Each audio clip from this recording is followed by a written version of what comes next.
গত ২২ জানুয়ারি রাজধানীর এক হোটেলে দ্য ফাইন্যান্সিয়াল এক্সপ্রেস ও মিউচুয়াল ট্রাস্ট ব্যাংক যৌথভাবে আয়োজন করে ব্যাংকিং সেক্টর রিফর্মস শীর্ষক এক গোলটেবিল বৈঠক। গোলটেবিল বৈঠকের প্রধান অতিথি ছিলেন অর্থ উপদেষ্টা ডক্টর সালেহউদ্দিন আহমেদ এবং বিশেষ অতিথি ছিলেন বাংলাদেশ ব্যাংকের governor doctor Ahsan H Mansur. বৈঠকের শেষ পর্যায়ে ব্যাংকিং খাতের সংস্কার নিয়ে গভর্নরের সঙ্গে খোলামেলা আলোচনা করেন অর্থ উপদেষ্টা। যাকে যে গভর্নর হবে তুমি তো থাকবে আরো ৩-৪ বছর বোধ হয়, আমি তো ১২ দিন ২০ দিন। So you will have to, না থাকতে পারবে, যারা আসবে ভালো লোক আসবে, আপনারা ভালো লোককে ইলেক্ট করবে। তো হ্যাঁ না আই এগ্রি, প্রেশারটা হলো সমস্যা এবং সেই জন্যই ইউনিট সেফগার্ড। না আমার সময় যে আসার এখন যদি আমরা না নিতে পারি তাহলে পরে আরো ডিফিকাল্ট হবে ইন ফিউচার।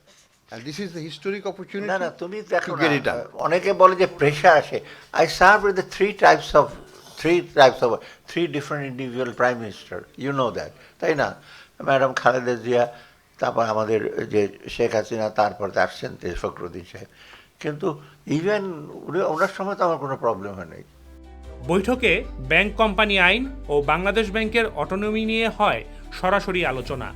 অর্থ উপদেষ্টা বলেন, ক্ষমতার শেষ সময়ে যতটুকু সম্ভব ব্যাংক কোম্পানি আইন প্রণয়ন করে দেওয়ার চেষ্টা করবেন, তবে ঠিক কতটুকু সম্ভব সে বিষয়ে নিশ্চিত করে কিছু বলতে পারেননি।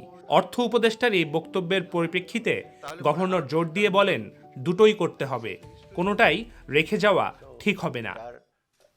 আমি জানি না দুইটাই করা যাবে কিনা, দুইটা একটাও নাও করা যেতে পারে। দুটোই করা উচিত।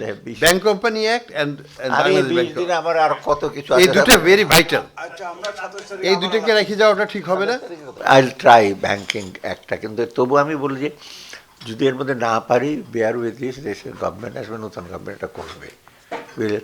I leave a note, in fact আমাকে তো ওরাই বলছে তুমি একটা ছোটোখাটো নোট দিয়ে যাও কী কী করতে হবে। আমি বলছি একদম উচ্চ পর্যায়ে বসে প্লিজ একটা নোট টু সাকসেসার দিয়ে, I will give it to them, but definitely আমরা সেগুলো দিয়ে যাব, আমরা কী কী বাকি আছে। সেকেন্ড হলো অটোনমি, বাংলাদেশ ব্যাংকের অটোনমি। শোনেন, অটোনমির ব্যাপারে একটা জিনিস বলি, বাংলাদেশের ব্যাংকে অপারেশন অটোনমি আছে বেশ, বাট কিছু কিছু অটোনমি আছে যেটা হলো আমরা বলি যে policy autonomy and also administrative autonomy. আর একটা জিনিস যে অপারেশন অটোনমিতে সব কিছু অটোনমি একদম ফুল, আপনাকে ফ্রিডম বলছেন, ফ্রিডম হলে there must be a sovereign entity. Bangladesh Bank is not beyond a sovereign country, তাই না? সো একটা sovereign entity, Bangladesh Bank has to be accountable also. Autonomy তো দেবো, অ্যাকাউন্টেবল না হলে আমি অটোনমি দিয়ে দেবো, ওনারা করবে। আর একটা জিনিস জানেন, monetary policy is one of the policy, but fiscal policy and other policy inter related. তো এই যে ধার করতে পারবো না বাংলাদেশ, এসে থেকে এসে করতে পারবো না, তা আমার চলবে কী করে? এমনি ফিসক্যাল স্পেস অনেক কম, তার মধ্যে সরকার এই ফাইন্যান্সিয়াল কিছুই করতে পারবে না। তো আমি খালি অফিসে যাবো আর আসবো, চা খাবো, আর তো কিছু করা থাকবে না, তবে তাই না? এখন ধার করতে পারছেন না, এখনো ধার করে পারছি না, কিন্তু ব্যাংক থেকে ধার করতে পারবেন, তখনও পারবেন না না, কিন্তু সেটা হয়তো অটোনমি পাইলে হয়তো তুমি ধারের কাছে যেতেই দেবে না। না তুমি যখন মনে করছো যে আমার সময় তো এনজয় ম্যাক্সিমাম অটোনমি। বৈঠকে অর্থ উপদেষ্টা আরও বলেন, গভর্নর নিয়োগ প্রক্রিয়া আরও কঠোর হওয়া দরকার। শুধু গভর্নর নয়, কেন্দ্রীয় ব্যাংকের এক্সিকিউটিভ ডিরেক্টর ও ডেপুটি ডিরেক্টর নিয়োগেও নজর দিতে হবে।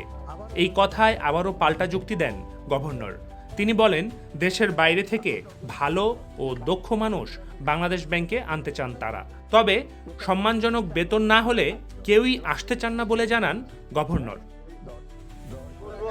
শোনেন, আমি বলবো গভর্নরের যদি সিলেকশন স্ট্রিক্ট হয়, we have to select very strictly about the officials of the government. এই যে আমি বলবো না, তোমরা তো দিতে চাও না, আমি তো চাই তুমি চাও।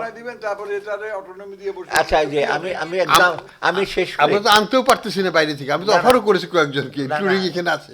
না আসবে কেমন? আসবে না, তোমার সঙ্গে এই স্যালারিতে আসবে না। ভালো লোক আসবে কেন? অসৎ লোকের কাছে ভালো লোক কাজ করতে চাইবে? আমি এই যে বিআইএফইউর একজন আগিয়েছি, আমি এক্সাম্পল দিই কংক্রিট, কত চিঠি আসছে তোমার সেন্ট্রাল ব্যাংকের লোকে, the Audacity of the central bank officials আমাকে রিকোয়েস্ট করে। তো এই সমস্ত বাঞ্চ অফ পিপল যে তুমি কীভাবে চালাবে অটোনমাস বডি, আমার বলে আমরা বলছি আমরা চাই না ওনাকে, ওনাকে যে নাম টাম দিয়ে দিছে। আমি তো একটু হেল্প আমি তো পড়ি না এগুলো। আমি বলছি সোজাসুজি রিক্রুটমেন্ট কমিটির তোমরা যাকে দিচ্ছ আমি একটা কথাও বলি না, আমি জানিও না, আমি তার নাম পাঠিয়ে দিছি। আর চিফ অ্যাডভাইজার তো দিলেই বলে কী কোথায় সই করে বলো তো, তুমি দেখছো ভালো করে, ঠিক দিয়ে দিল। বাট রেসপন্সিবিলিটি আমাদের।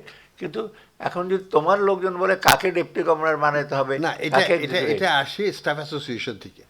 স্টাফ না, না। Association can write to whatever they আরে বাবা ইন্ডিভিজুয়াল লিখছে, তুমি যদি চাও আমি দেখাবো আমার তোমাকে। কাছে আসে না। তোমার কাছে আসবে কেন, ভাবছে যে আমি সলভ করি। সো দিস এই ধরনের লোক দিয়ে কিন্তু তুমি সেন্ট্রাল ব্যাংকের অটোনমি, আমি হয়তো পাচ্ছি ওইখানে গভর্নরটা ভালো সিলেক্ট করা। ইমপ্রুভ করতে গেলে আমাকে স্যালারি স্ট্রাকচার, আমাকে আমি তবে সব নোল বদলে যদি বলি যে এইভাবে তুমি এডি আনো, এইভাবে ডেপুটি ডাইরেক্টর আনো, 37 জন ইডি দিয়ে রাখছো। আমি তো কমাই ফেলছি। আমার সময় ছিল 7 জন। 35 জন। বাংলাদেশ ব্যাংকে 43 খারাপ জন। চলছে নাকি? 43 জন। 43 জন দিছে, আমার সময় ছিল 7 জন। এবার আমি এটাকে 23 জনে নামাচ্ছি। হ্যাঁ, 10 জন আর 43 জন। গোলটেবিল বৈঠকে দেশের বিভিন্ন ব্যাংক ও নন ব্যাংকিং আর্থিক প্রতিষ্ঠান প্রধান এবং ব্যবসায়ী সংগঠনের নেতারা উপস্থিত ছিলেন। বৈঠকের শেষ মুহূর্তে অর্থ উপদেষ্টা ও গভর্নরের এই খোলামেলা আলোচনা গোলটেবিল বৈঠকটিকে দেয় এক ভিন্ন মাত্রা। News desk, the Financial express.